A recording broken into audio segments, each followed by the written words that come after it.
Eu peço, primeiramente, que tirem 95% do que falaram aqui sobre nossa pessoa. Tá bom? Fui muito bem recebido. Pessoas queridas. Pessoas do movimento que a gente já conhece. Pessoas que a gente não via há tempo também.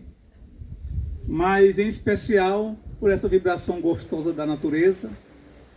E aonde tem um olhar bondoso de Deus, lá existem aqueles que estão em busca desse olhar para encontrarem a verdadeira felicidade. A evangelização, para nós, é um direcionamento, em especial, infância e juventude, para aqueles que nós temos a convicção da imortalidade da alma, que estão retornando ao planeta Terra, já com a convicção de que irão encontrar seres que irão dar a eles a diretriz de segurança do Rabi da Galileia. A evangelização infanto-juventude, porém, é aquela porta única para que nós possamos levar, lançar, trocar as energias com os pequeninos, que não são crianças, estão crianças. Acreditando nesse ideal inicial, é que nos anima diariamente a lançar o pouco que sabemos, muito pouco, do Evangelho, segundo a doutrina espírita, para a evangelização infantil e juventude do movimento espírita do Rio Grande do Norte. Em especial, o Centro Espírita Luz Divina.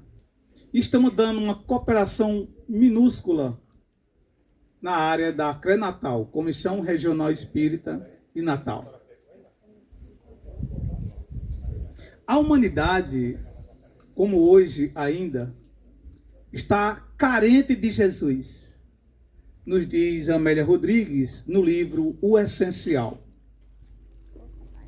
Mas em especial o livro A Grande Espera, Eurípides Barçanufo, nos relata algo singular.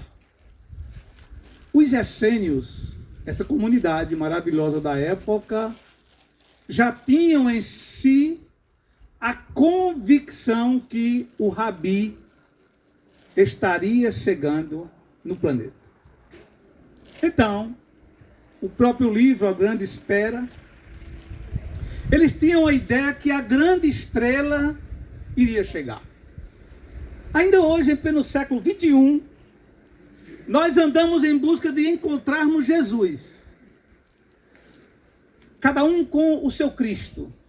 O Cristo numa espaçonave, o Cristo numa carruagem, o Cristo num jumentinho, o Cristo de pés descalços, o Cristo carente, o Cristo rico, o Cristo milionário, o Cristo de acordo com aquilo que nós precisamos sentir. Mas diariamente saía alguém a Jerusalém e no final da tarde ele voltava e o líder daquele local perguntava: e aí? Algum sinal que a estrela chegou? Não, Senhor. Tem alguém falando algo bonito?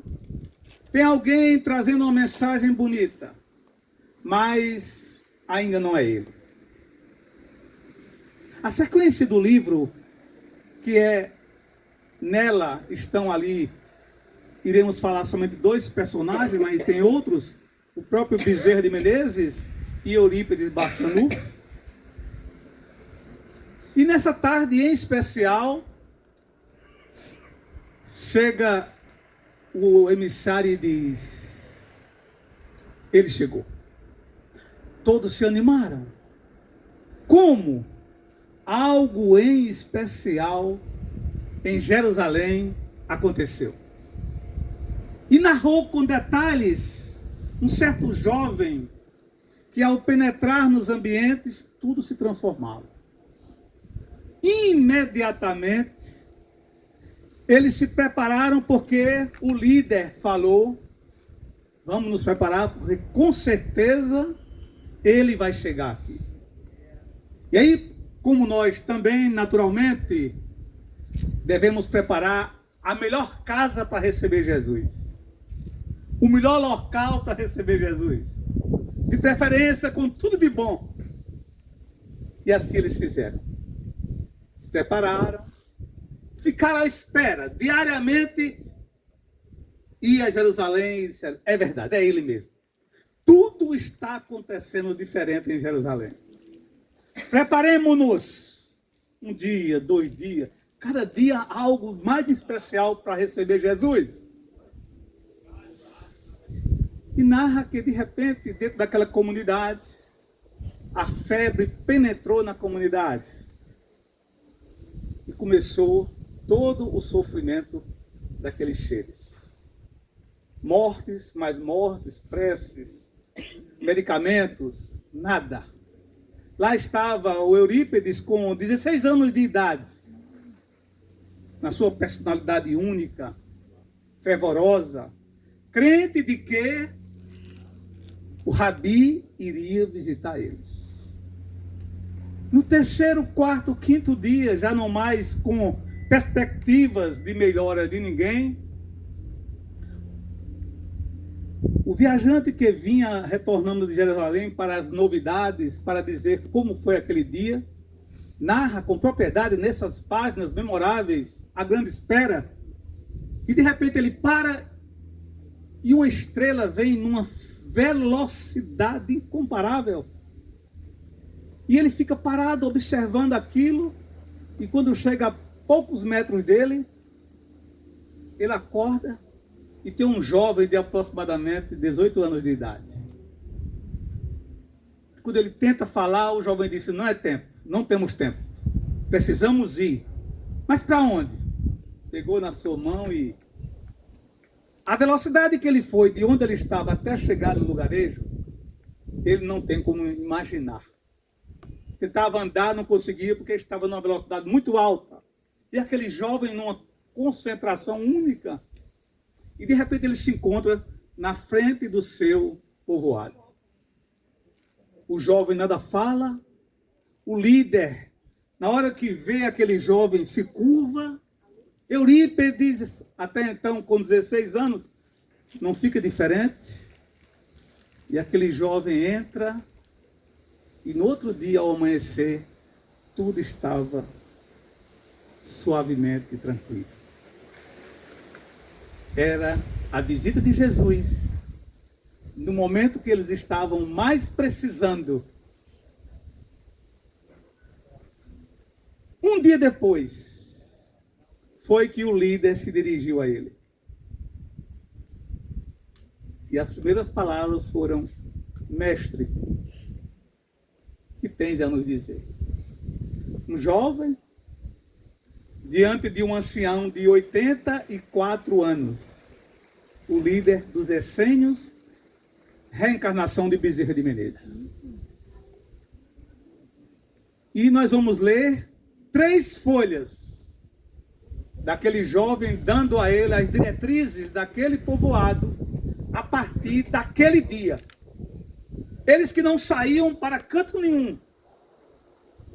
Para quem já teve o carinho de ler sobre os essênios, eram de um respeito muito grande dos povos que moravam ao redor. Mas as orientações de Jesus foi de no outro dia eles saírem para pregarem por todos os lugares. Aquilo abalou profundamente o próprio líder. Ele não era a favor disso. Mas não existia imposição. Não existia alguém dizendo que era ele que devia fazer. Existia um amor muito grande, penetrando naqueles corações.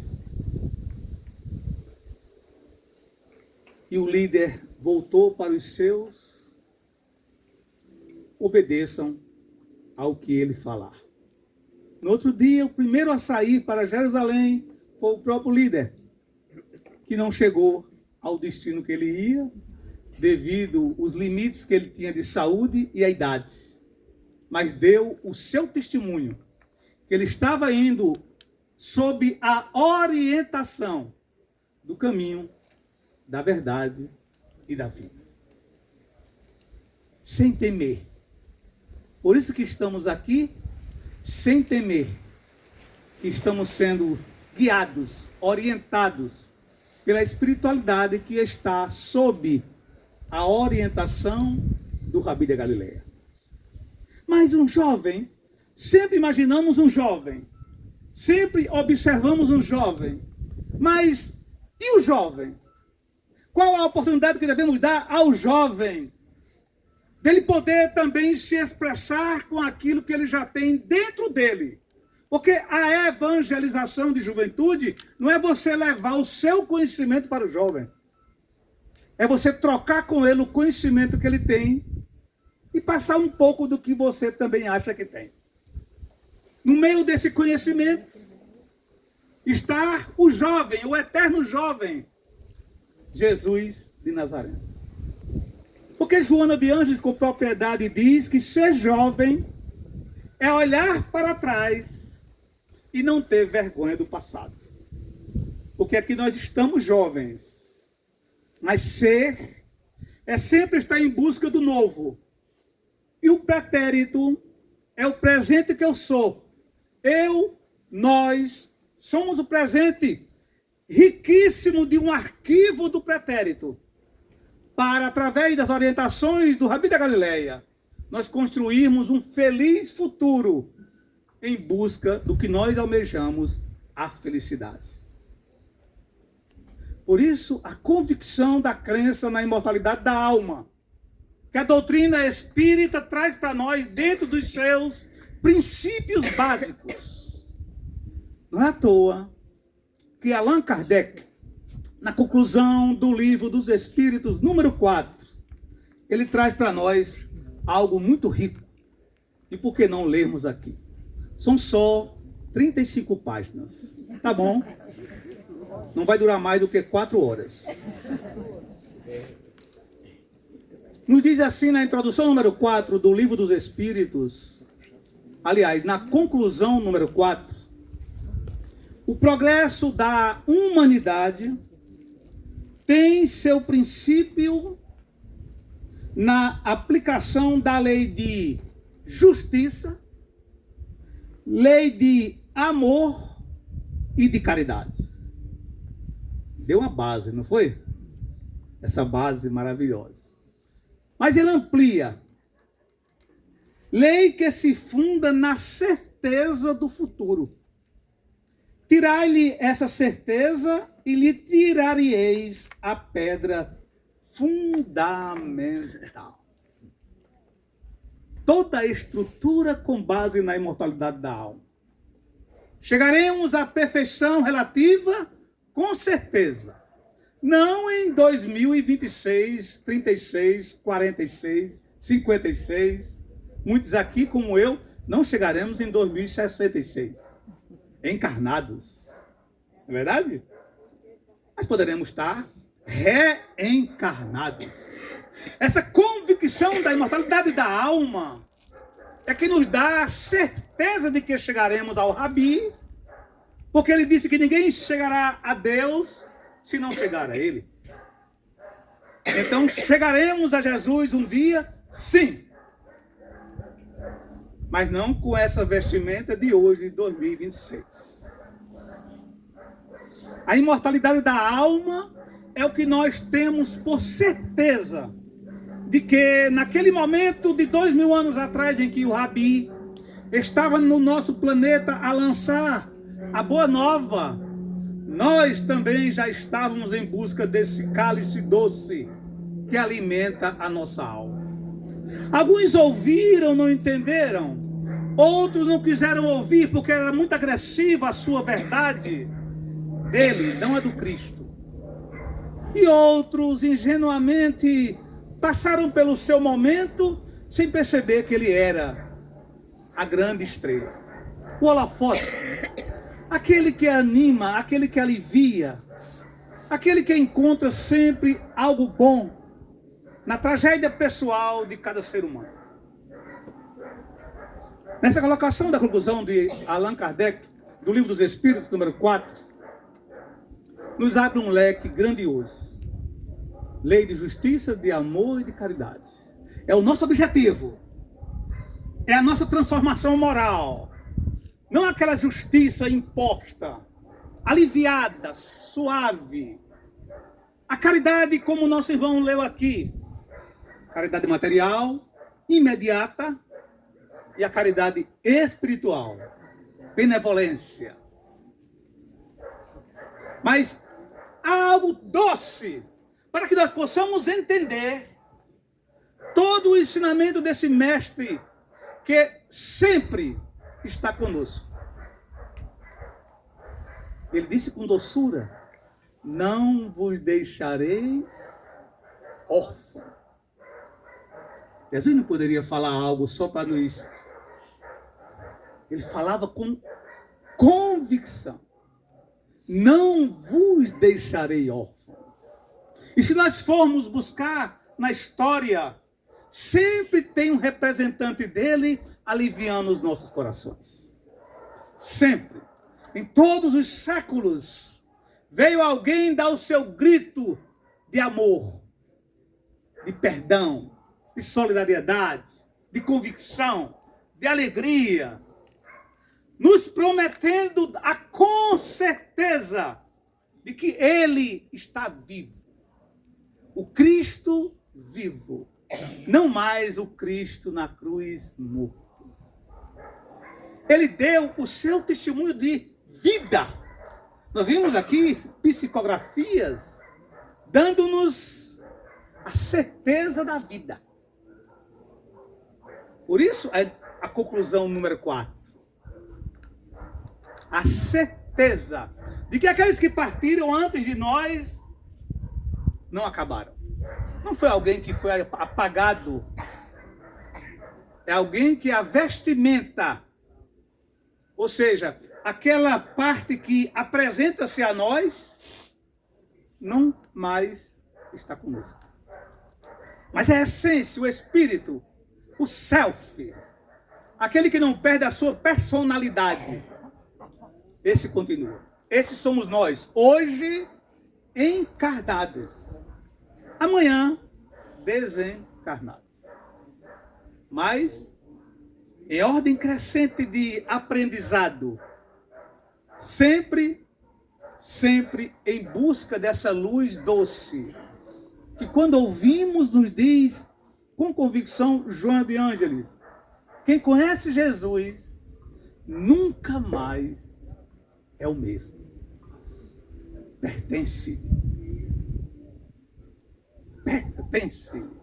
Aquelas palavras doces de Pedro: eu te amo, Senhor. Aquela palavra de Joana de Cusa: Senhor, tu sabes que eu te amo. Aquele olhar suave daquela prostituta quando se aproximou de Jesus. O olhar de Jesus penetrou profundamente aquele ser. Não mais era para aqueles que estavam olhando a prostituta, mas sim alguém totalmente de frente do Rabi, com aquele olhar penetrante de Jesus que a transformou imediatamente. É tão forte essa colocação de Maria com Jesus, que foi a primeira que o viu depois que ele partiu para o plano espiritual. E uns questionam: por que não sua mãe? Por que não Pedro? Por que não um dos seus discípulos? A resposta é simples. Ela é um exemplo de transformação moral. Porque Paulo, se nós formos olhar com carinho, no deserto 6 anos, veio falar sobre Jesus anos depois. Ela imediatamente deu o seu testemunho de amor àquele homem que apenas olhou para ela, sem interrogações. Ou seja, o amor em essência, amor incondicional. A evangelização é esse lançar de sementes à criança e ao jovem com o olhar de Jesus. Sempre observando em alguém que está retornando com toda uma estrutura. Porque se estamos no século 21, em um planeta onde o governador é Jesus, por que nós não temos essa certeza que já estivemos aqui em outros momentos? E eles que estão retornando, como nós aqui um dia retornamos infantis, agora com essa estrutura que nós temos hoje. Então, evangelizar é amar.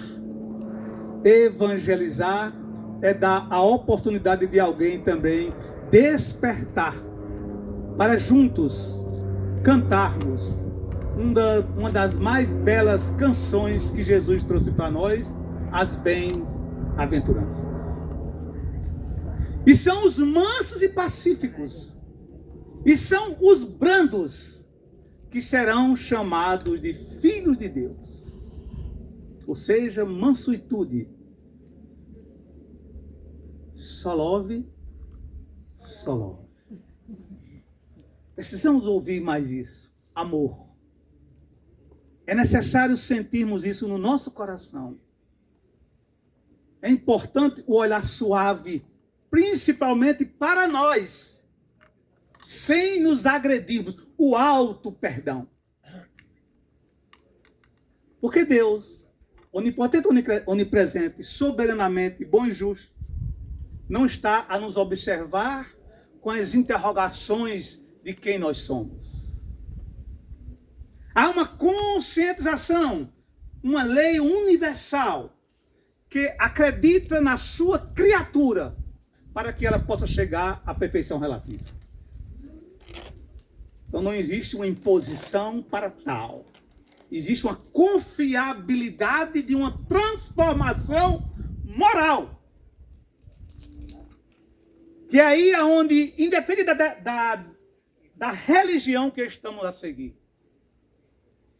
é o ser renovando-se lentamente, com a certeza que chegaremos a Jesus e a posteriori a Deus. Kardec, que também tinha suas interrogações como nós, perguntou se nós um dia iríamos ver Deus. E a espiritualidade disse que sim. Oh my God! Que felicidade, né? Mas Kardec logo perguntou, e aí, como é? Se ainda não sabes nem quanto é a raiz quadrada de X, por que queres entender Deus? A inteligência suprema, causa primeira de todas as coisas. Na pergunta número 100 do Livro dos Espíritos, Allan Kardec, com propriedade, começa a falar sobre as divisões vibratórias evolutivas dos espíritos. E ele classifica, não quer dizer que só tenha 3 classificações, ele dá um norte: terceira ordem, segunda ordem, primeira ordem. E aí a gente começa a ler, que eu acredito que todos aqui já leram, eu quero só passar um rápido lembrar. E a gente se identifica logo da terceira ordem, onde ele fala que a matéria predomina o espírito. Uns mais barulhentos, perturbadores. Uns querendo saber demais. Outros... E ele vem dando a nós essa classificação e nós vamos nos identificando. E aí ele traz a segunda ordem, aonde o espírito predomina a matéria. Não quer dizer que ainda não deixa de ter a matéria pesada, esse corpo, esses pensamentos que nós temos. Ainda tem o egoísmo, e o orgulho. Aqui eu acredito que a gente não tem mais.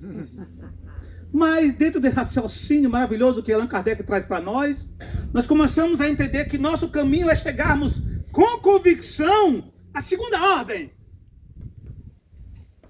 onde já temos a certeza da divindade. Porque ainda temos dúvidas hoje. É só amanhecer com o dedo do pé latejando. My God, o que será isso? Toma logo um remédio, não passou. Vai ao médico, não passou. Aí pronto. O terceiro dia é um transtorno. Mas aí eu me identificando e lendo com carinho essa classificação da pergunta número 100, a pergunta número 113, Allan Kardec começa a trazer para mim algo fabuloso. Porque ele chega na number one. Gostaram de inglês? Essa foi boa demais. E aí a primeira classe. Total superioridade sobre a matéria. Passou por todos esses degraus. E nós começamos a entender com essa colocação que Jesus, o nosso ícone, um dia já foi terceira ordem. Vocês estão... Levante quem tem dúvida, que agora falei algo que eu também estou com dúvida. Vou perguntar a Sandra para ela dizer a gente se é verdade. Sandra disse que não era para eu falar o nome dela. Eu não falei. Nós somos criados simples e ignorantes. Nós, espíritos.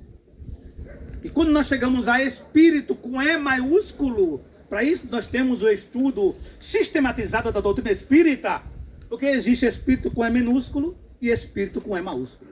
Está lá no livro dos Espíritos. E quando nós chegamos a espírito com E maiúsculo, ou seja, com a nossa personalidade individualizado, dali para frente eu começo a ter a minha organização, a minha responsabilidade de chegar à perfeição. Todos, sem exceção, foram criados desse jeito. Então, o nosso irmão mais velho, Jesus, também. Por isso que ele olha para nós com tanto amor. Por isso que ele penetra em nossos corações com tanta facilidade. Por isso que ele vai além dos nossos pensamentos. Ele já conhece esse arquivo que estamos sendo hoje. Não é o arquivo que temos, é o arquivo que somos. Nós somos o arquivo vivo. Por isso que Paulo de Tarso diz que nós somos o Evangelho vivo. Falar sobre Jesus é entendermos que diariamente nós estamos nos aproximando dele.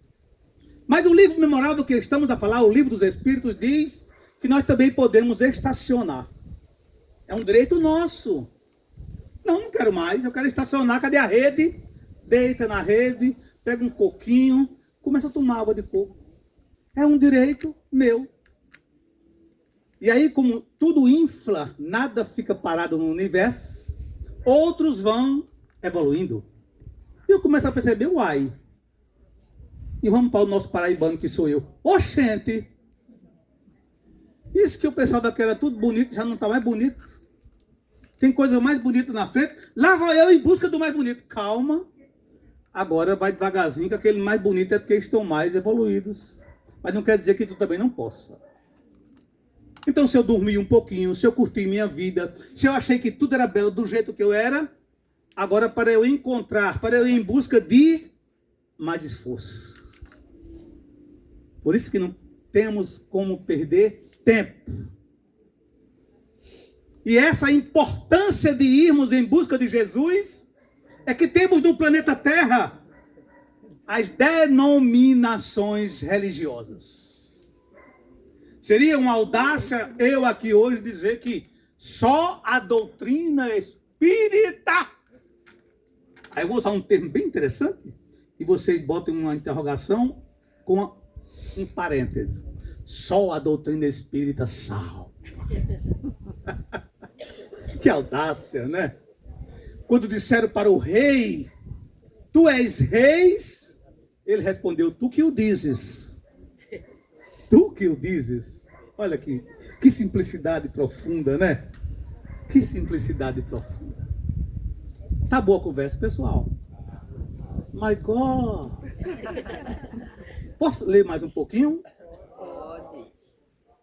Vamos a Joana de Ângeles, nesse livro memorável, Liberta-te do Mal, que é uma trilogia. Entrega-te a Deus, liberta-te do mal e ilumina-te.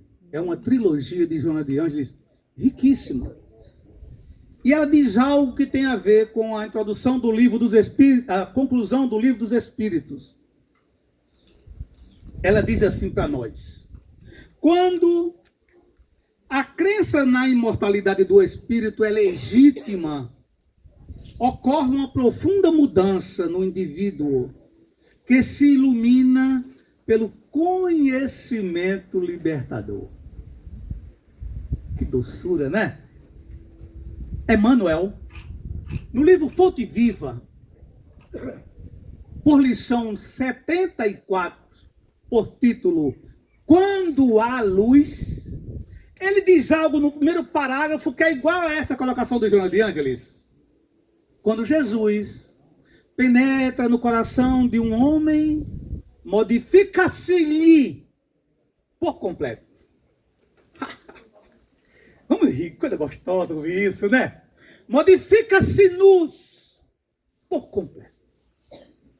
Aí ele vem trazendo, o que era destino a ser perseguido, já era. O que ele achava que era o máximo, já era. São palavras minhas, Emmanuel fala mais doce. Mas é a mesma colocação. Jesus penetrando em nosso coração. Aí Joana diz que quem acredita na imortalidade do Espírito, modifica-se, ilumina-se por completo. Tudo quanto antes se afigurava de maneira imediatista, ou se fazia portador de um significado psicológico, mais superficial altera os seus conteúdos para se agigantar em sentido existencial profundo, que tem a ver com a perenidade do ser e todos os seus efeitos do seu comportamento. Ou seja, as mesmas palavras de Emmanuel. Modifica-se por completo. Começa a observar seu corpo como uma vestimenta e não como a coisa mais bela que tem. My God, tira 1 quilo, bota 1 quilo ali, tira 1 quilo dali, bota 1 quilo acolá, aumenta não sei o quê, diminui isso para onde? Eu quero a perfeição do corpo. Esquece-se que é uma vestimenta. Requer respeito, sim. É importante, claro. É por esse corpo maravilhoso que eu faço parte do planeta Terra. Não, eu estava desencarnado. Mas ele não é o significado da minha vida. Modificar-se é transformação moral e reforma íntima, independente da matéria. Isso é que é gostoso, né? Chega a gente respira assim, my God! Que delícia! Vamos em frente? Eu não sei qual o tempo, me disseram 3 horas para eu falar, como é que eu vou aguentar isso? Aí Joana abre, Joana de Ângeles, como sempre, porque a leitura de Joana, nós ouvimos muito no movimento espírita, com carinho, dizer que é uma leitura difícil. Eu não acredito. É uma leitura doce, que primeiramente mexe com nossos neurônios. E a gente começa a pesquisar, porque ela fala umas palavras descoroçóis. My God, o que deve ser isso? Dicionário. Plá, já sei o que é. E as palavras vão ficando mais simples. Mas ela consegue penetrar no nosso coração de um jeito daquele que nós estamos no planeta Terra. E olha o que ela diz para nós aqui. Não quer dizer com a gente. Há indivíduos que afirmam acreditar na sobrevivência da vida após o túmulo. Entretanto, os seus atos desdizem completamente a assertiva. Aí quando eu começo a ler isso, eu digo, my God, eu vou ter que ler de novo. Vem logo para mim. Eu digo, será que ela me conhece de perto? Isto porque vivem como se nunca lhes terminasse o périto carnal. Ou se permitem comportamentos esdrúxulos em relação à crença, como a irresponsabilidade moral, as condutas não compatíveis com a boa ética, recomendada pelo Evangelho de Jesus, as atitudes agressivas e vingativas. Recentemente, assistindo o nosso querido Raul Teixeira, esse belo orador espírita, na sua palestra sobre os nossos sofrimentos, dá 1 hora e pouco, ele narra justamente isso aqui que Joana de Ângeles vem nos alertar. Por que sofremos? A nossa ingenuidade, a nossa irresponsabilidade. E às vezes a gente joga para cima tudo que a gente leu. Agora eu vou. Eu vou nem que a vaca tussa. A vaca tosse e acabou a conversa. Na hora que ela dá uma tossida, my God, o que foi que eu fiz? Mas não devemos esquecer que os nossos deslizes são nossos. A responsabilidade é nossa. Ninguém tem respeito, aliás, ninguém tem direito de nos apontar. Tu fizeste isso e tu também. Por isso que o Rabi está a nos esperar. Porque ele sabe que nós vamos chegar com o arquivo que somos, prontos para nos reformarmos. Essa é a grande dádiva de Jesus. Então, a crença na imortalidade da alma traz essa grande responsabilidade que nós temos de sermos nós, amanhã, o Jesus de um planeta necessitado. Nós temos alguma dúvida disso? A internet não pode responder, não. Nós temos alguma dúvida disso? Ninguém almoçou. Nós temos alguma dúvida disso? Não. Claro que não. Claro que não. Allan Kardec, no Livro dos Espíritos, a última pergunta do Livro dos Espíritos, ele pergunta se a Terra, esse planeta que estamos nele agora, será um dia, isso foi em 1857, nós estamos em 2026, será um dia um planeta de felicidade. E agora me perdoe, mas eu estou com o livro aqui, mas eu esqueci da resposta. Quem é que lembra da resposta? A Terra será um dia 1857, 2026. Vamos fazer a retrospectiva. A Terra um dia será um planeta de felicidade? Dividiu a coisa. A resposta é que sim.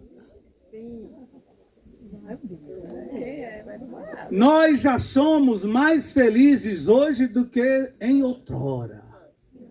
Se formos ler o século XVI, século XVIII, século XIV,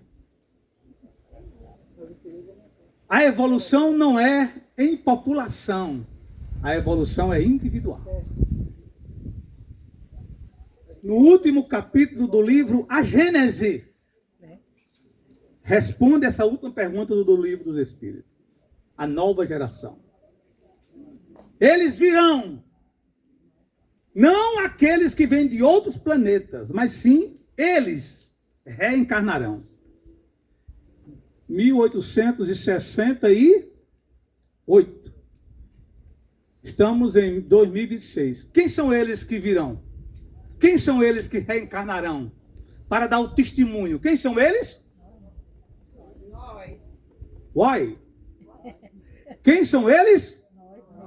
Nós. Somos nós. Virão aqueles que nos darão as diretrizes de segurança para nós evoluirmos. Mas somos nós evoluindo. Evoluídos. Essa é a maravilha da informação maior da boa nova de Jesus. diante de obsidiados, no vocábulo espírita, endemoniados, diante de prostitutas, de leprosos, hoje se fosse N doenças além da lepra. Hanseníase é mais bonito. Mas Joana de Ângeles fala da lepra moral, que é aquela que destrói de dentro para fora. E não é mostrado à sociedade. Ou seja, o verniz social. E é aí onde mora a problemática da humanidade. Por isso que Jesus tanto estava com os miseráveis, quanto estava com os ricos. Simão era riquíssimo. E sempre Jesus ia à casa de Simão. Sempre Jesus ia. A casa de Maria, Marta, era uma casa de um nível social melhor, né? E Jesus adorava aquela família, a família de Betânia, porque ali tinha muito love. Só love? Só love. Jesus saía de Jerusalém, narra Amélia Rodrigues com propriedade nos seus livros, desde Primícias do Reino até o Essencial, que é o último livro dela na psicografia de Divaldo Pereira Franco. Ela narra esse carinho que Jesus tinha com essa família. Ele recebia amor, recebia atenção. Ele se fortalecia para voltar a Jerusalém, para receber aquela agressão espiritual daqueles imediatistas, aqueles poderosos da matéria. É tanto que quando ele veio para Jerusalém, para passar pelo momento do Gólgota, ele estava vindo de Betânia. Só para nós termos uma ideia, que beleza, é uma família que se ama. Por isso que a doutrina espírita tem a evangelização infância, juventude e a evangelização da família. Em muitos centros, podemos falar do CELD, Centro Espírita Luz Divina, o pai vem com a sua criança, deixa ela na evangelização e vai para outra sala para a evangelização da família. À tarde, no sábado, tem um encontro de juventude, o Hawari. O pai entra, deixa o seu jovem lá no Hawari e fica ao lado fazendo sua evangelização. Entender o seu filho, compreender o seu cônjuge, vivenciar na rua que mora com as diversidades no seu condomínio, a responsabilidade que temos de estarmos no lar. Estamos no maior laboratório do planeta Terra, que é o nosso lar. É ali onde estão, oh my God, só felicidade. Deus coloca naquele espaçozinho, das vezes, de 10 por 4, 12 pessoas. Aquele apertadinho gostoso, um dorme, o outro fica em pé, um deita de lado, o outro fica...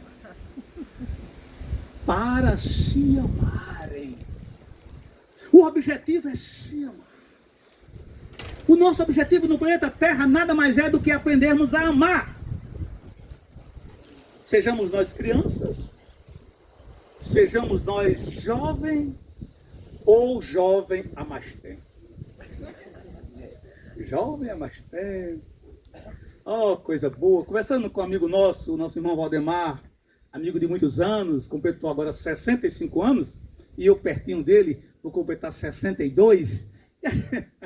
E a gente se lembrando de 30 anos de amizade. Que beleza. Aquele momento que a gente estava lá no lar, lá Espírita Maria de Nazaré. Alguns aqui conhecem o lar Espírita Maria de Nazaré. Reginaldo está ali da minha esquerda. Então, nós ficamos lembrando ali que tanta coisa boa nós aprendemos. Vou contar um caso bem rapidinho para vocês. Eu queria que quando o tempo desse alguém levantasse. Ok, meu irmão? Quem é que está nos coordenando, por favor? Não tem ninguém coordenando? Então vai até 4 da manhã. Nessa época, você dá Nessa época que nós estávamos vivenciando esse momento... Ele vai dormir um sonhinho e a gente vai avisar. Tá bom.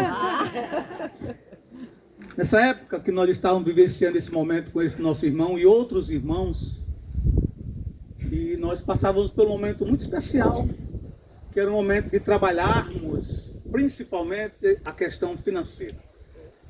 Nossa questão financeira. E nós chegamos a tal momento, rimos, que nós criamos uma moeda. Isso em 1990 e pouco. A moeda chamava-se ampola. Então, como naquela época nós não tínhamos celular, então para um avisar para o outro, ou precisando de uma ampola do outro, botava a ficha no telefone. Aí mandava um recado. Meu irmão, tem uma ampola. Aí ficava esperando, né? Porque eu recebia por um aparelhozinho, não era? Tem uma mensagem. Aí eu comprava uma ficha, se tivesse dinheiro. Comprava a ficha, botava lá. Meu irmão, eu tenho uma ampola, eu vou aí deixar. Pronto. Então eu sabia que meu irmão ia me trazer uma ampola. Essa ampola que nós criamos entre nós, queridos irmãos, era o seguinte: se eu tivesse com R$2 no bolso, eu ia levar R$1 para ele. Se eu tivesse com R$10 no bolso, eu ia levar R$5 para ele. Quando eu chegava lá, ou quando ele chegava lá em casa, se ele me desse R$1 é porque eu sabia que ele tinha R$2. Isso nós, ontem, choramos juntos, mas um chorar de alegria. Como aprendemos? Outros irmãos também, que agora eu lembrei, o nosso irmão João Melo, né? Eu, Valdemar, João Melo. Então, hoje ainda estamos encarnados. E sempre a gente liga. Meu irmão, tem uma ampola aí? E hoje a gente ri. Mas como aquela ampola foi importante. Para nós entendermos como Jesus é maravilhoso. Temos uma base dessa doutrina benévola que nos traz Jesus. Algo diferente. É o cristianismo redivivo. A doutrina espírita, não temos mais dúvida, é o Cristo novamente a nos elucidar. E foi ela que nos uniu. Foi ela que nos deu essa fortaleza íntima de espíritos imperfeitos de terceira ordem, para ainda hoje termos essa união. E por que não se ligar agora para nós, já no século XXI, tem uma ampola? Com certeza. Como é bom nós sabermos que tem uma ampola de alguém, de qualquer nível social.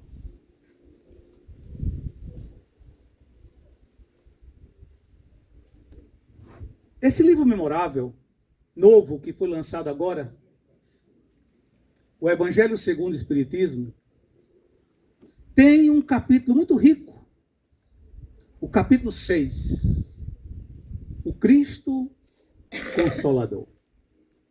Eu queria ler um pouquinho, para a gente poder refletir um pouco no que o Espírito Verdade diz para nós. A doutrina espírita, como Jesus, não veio ao planeta para nos curar. Jesus é o médico das almas. O Espiritismo é ele novamente vindo a curar-nos da alma. Olha o que diz Jesus para nós, o Espírito Verdade. Sou grande médico das almas e venho trazer-vos o remédio que vos há de curar. My God, como é que tinha isso? E eu ainda estou com a dor na costela do lado esquerdo. Ele trouxe o remédio que há de nos curar. 1861. 2026 e nós já estamos com a receita da cura. Posso ler novamente? Posso continuar, pessoal? Pode. Meu Deus. Oh, my God. Sou o grande médico das almas e venho trazer-vos o remédio que há de curar os fracos, os sofredores e os enfermos são os meus filhos prediletos. Meu Deus, como Jesus é simples, né? Os fracos. Nós somos fracos ou somos fortes? Hã?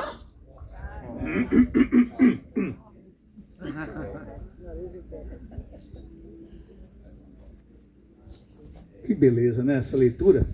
Venho salvá-los. Vinde, pois, a mim, vós que sofreis e vos achais oprimidos, e sereis aliviados e consolados. Não busqueis alhures a força e a consolação, pois o mundo é impotente para dá-las. Deus dirige um supremo apelo aos vossos corações por meio do Espiritismo. Parece algo, é o cristianismo retifico. Escutai-o, supremo pelo amor aos vossos corações. Extirpados serão de vossas almas doloridas de impiedade, a impiedade, a mentira, o erro, a incredulidade. O resto vocês podem ler em casa, que eu sei que vocês não são curiosos. Essa mensagem é riquíssima do Espírito de Verdade. Como nós temos em nossas mãos tudo o que precisamos para sermos felizes. E como buscamos lá fora uma felicidade que às vezes damos tudo de nós e no final ela nos trai. Iniciamos com a evangelização. Terminaremos com a evangelização. Jesus deu uma senha que nós vamos encontrar com mais propriedade no livro Paulo e Estevão. Mas queremos narrar a parte bíblica. Quando Jesus direcionou os seus 2 a 2 para divulgarem o seu evangelho. Algo importante nós vamos encontrar nesse estudo, porque os dois que iam de 2 a 2 não eram os mais unidos, eram os bicudos. Olha como Jesus era inteligente. Colocou 2 a 2 para divulgar o seu evangelho. Perdoai 70 vezes, 7 vezes. E o cabo do lado dele. Oi. E eles tiveram medo, porque naquela época nem tinha Wi-Fi, nem Instagram, e muito menos o WhatsApp.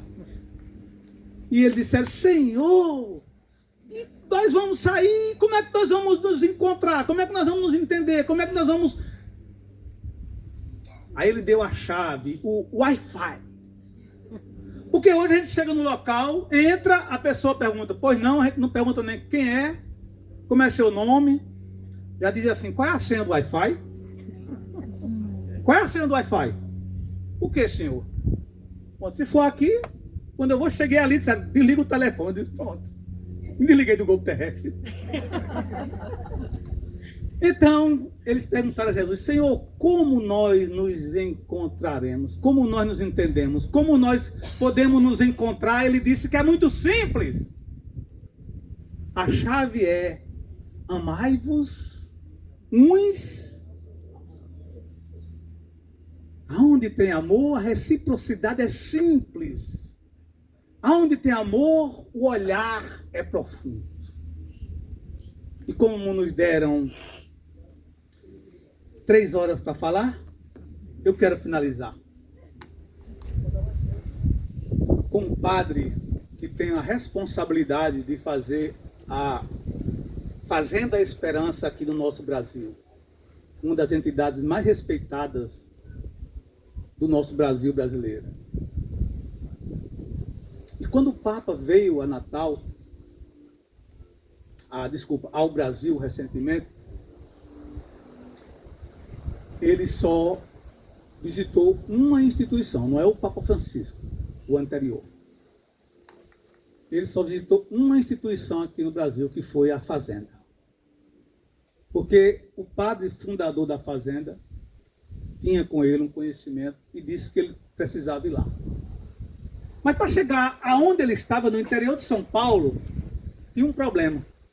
Primeiro, não tinha acesso ao local, porque as fazendas que são construídas no Brasil são todas distantes. Então, tiveram que fazer asfalto, botar internet até chegar no local, segurança para o Papa, e o Papa foi. Foi muito criticado por instituições outras. Eu estou falando isso, né? É porque a pessoa que eu tive com ela vivenciou esse momento de perto. De perto. E quando eles foram embora, o padre reuniu todos no outro dia e disse: olha, tudo isso aqui só nos gerou um pequeno débito de 3 milhões de reais. Todo mundo disse: my God, e agora? Disse: não, vamos resolver. Jesus, se trouxe o Papa aqui, se nos deu essa oportunidade, ele veio falar com o lixo da sociedade atual, os drogados. Que não tenham dúvidas, é algo a ser analisado com muito carinho na atualidade do nosso século XXI. E no outro dia o Papa se dirigiu a São Paulo, chamou o governador, desculpa, o Papa não, o padre, e com muita simplicidade ele apresentou a dívida. E aí, meu irmão, como é que a gente resolve isso? Por quê? Eu tenho uma ideia. E o governador disse: qual? Ele disse: vamos reunir os maiores industriais do estado de São Paulo. Convidou as maiores autoridades. E diante daquele público, o padre levantou naquela simplicidade, naquela convicção e disse: meus irmãos, eu tenho aqui algo para vocês, que só vocês podem resolver. Aquele silêncio. Ele apresentou a dívida e disse: já contei quantos tem. Vai dar X para cada um. Ninguém. O silêncio prevaleceu. E ele falou sobre Jesus. E essa pessoa conviveu com ele durante um mês no estado da Bahia, em uma nova fazenda. E ele dizia: Elidon, de 10 em 10 minutos o telefone tocava. Ah, meu irmão, 100 mil reais caiu na conta. A maior simplicidade, foi embora. Porque essa convicção de que Jesus está sempre conosco não vai nos deixar nunca acabunhado, desorganizado, obsidiado. Porque a mediunidade é um veículo para que nós possamos receber, mas que tem toda uma autorização divina, com controle maior de Jesus. Portanto, numa tarde como essa, por que não agradecermos a Jesus a vida? Esses que vieram desencarnados, em especial, essa juventude bela, para não nos ouvir, e sim para beber do cálice de Jesus em uma outra palestra para os seus corações. Poucos estão a ouvir as verdadeiras palavras de Jesus e muitos estão a sentir os seus fluidos de transformação do seu perispírito. Portanto, por que não agradecermos a Jesus a vida? Por que não cantarmos a vida? Por que não doarmos os nossos fluidos para a vida? Já que o objetivo maior da vida é a doação, é o ceder, é amar, é servir.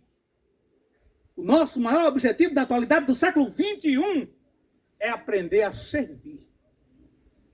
Então, que possamos cantar no hino dos nossos corações. Viver. Cadê vocês? e não terá vergonha de ser feliz. Mais forte. Na beleza de ser um eterno aprendiz, eu sei. Cadê? Mas isso não impede que eu repita. Mais forte. É bonita e é bonita. Muita paz. Jesus abençoe.